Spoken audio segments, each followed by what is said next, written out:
I'm Mark Kepler with Purdue University. I'm one of the field extension educators. I actually am located in Fulton County.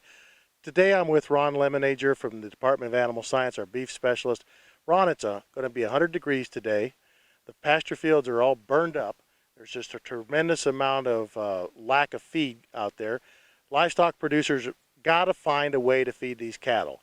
And so one of those options we have, we're looking in this cornfield that's tasseling about 4 foot shorter than what it ought to be. This is a potential, isn't it? You bet. This is a viable feed resource for the livestock producers, particularly those that have got ruminants, the beef guys and the dairy folks. Sounds good, but there's some problems with it. You bet. There's some problems, and I think that there's basically three things that a producer can think about, or maybe four things that a producer can think about doing. Number one is if you're out of forage, some producers are thinking about green chopping. And, one of the challenges that we've got with drought-stressed corn is that it can be potentially high in nitrates and create nitrate toxicity. Okay, that nitrates came from the original nitrogen fertilization that they put on this field. And what ended up happening with it is it concentrates. This stalk ought to be twice this size. So it ends up concentrating itself into that stalk, and that's where we have the problem at. You bet. And, of course, when these plants start to roll, like this corn is rolling, it is in survival mode. And so there's nothing going on virtually from a plant metabolism, maybe a little bit from a root development standpoint, but not much going on above ground. And so these nitrates are pulled out of the soil with the moisture, okay, and they accumulate in the bottom third of the plant. And those nitrates, in a normal growing year, those nitrates are converted to plant protein.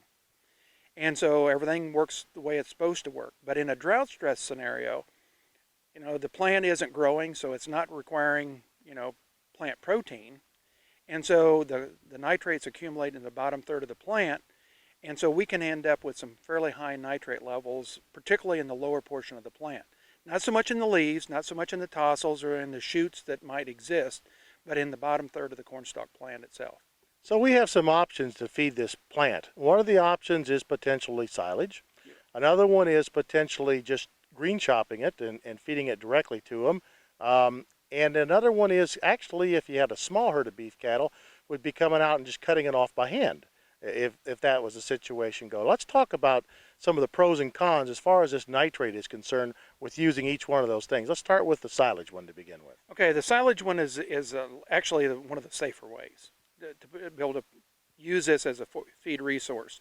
And the reason for that is that during a normal fermentation process, you will lose somewhere between 40 and 60% of the nitrate, okay, that you started with during the fermentation process.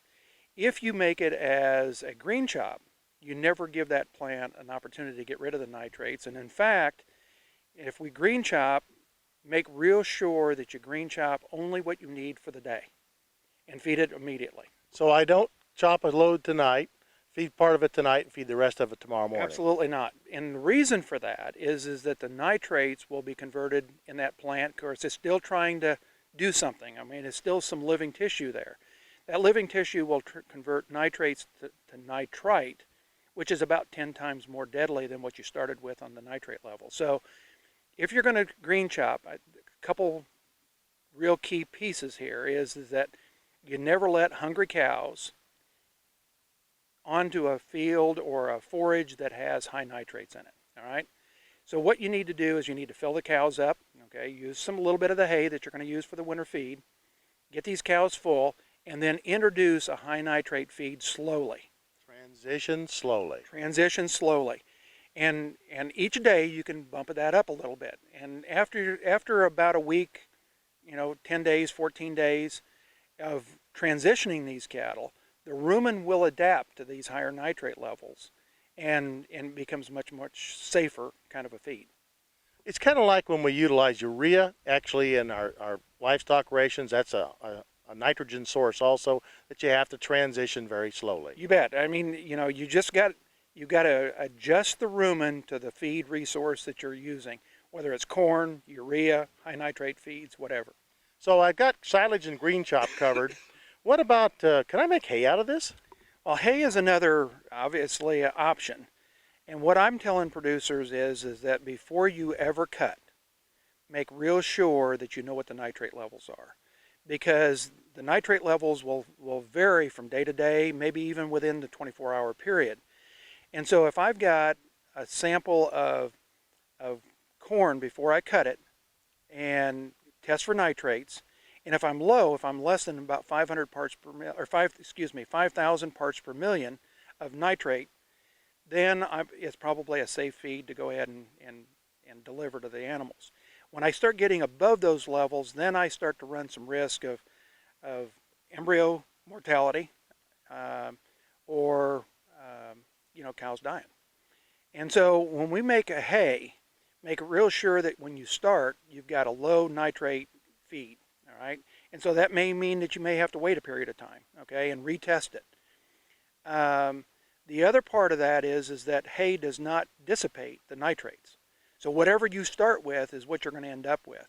And what my concern is that when you make hay, there's going to be certain areas of the field that are going to probably be higher in nitrate levels than others. And if you make a bale in an area that's really high in nitrate, and that's what the cow is eating, all right, you could kill cows with just one bale. Yeah. And so what you really need to be doing is diluting that out with something. It would really be the best thing to do. You bet. Dilution of a high nitrate feed is how we have to manage this. And so that could be if you're fortunate enough to have a vertical mixer, you can sure mix either corn stalks that are baled up as hay, or corn silage, or green chop, and you can blend it with something that's a low nitrate feed, like maybe a hay or maybe a straw. The other one that works is adding a little bit of grain. And because you're adding a starch source, all right, now you have a place for the bugs in the rumen to take the carbon chain from the starch and the nitrogen from the nitrate and create microbial protein. And so that's kind of an efficient rumen. And so actually feeding a little bit of grain can also help alleviate a nitrate toxicity problem. Okay, let's just say it cuts loose and rains a good one tonight. And this corn is already tasseling out here, so it's really reached its height. And so it's going to have a tremendous amount of moisture going into it all of a sudden. What's going to happen with these nitrates? Well, what happens after you get what I'm going to refer to as a recovery rain, okay, from a drought? It may not be a drought buster, but at least a rain. What will happen is that the plants will now start to take up more of that soil moisture, okay, and bring with it additional nitrates. And so for the first few days after a recovery rain, the nitrate levels actually spike. And then it takes a while for that plant, if it can, to start metabolism, okay, of taking that nitrate, converting it into plant protein, making a little bit better leaf, making maybe a little bit more height. And so after a period of about 10 days or 14 days, you should be back down to a level that again becomes the safer range. Still may be high in nitrates, but at least it's safer than the first few days after a recovery rain. If you take a look at this, this corn should be twice this height. So you really got all these nitrates concentrated in half the stalk, and so you can get that concentration going on there. You bet. This presentation was a production of the Animal Science Department at Purdue University.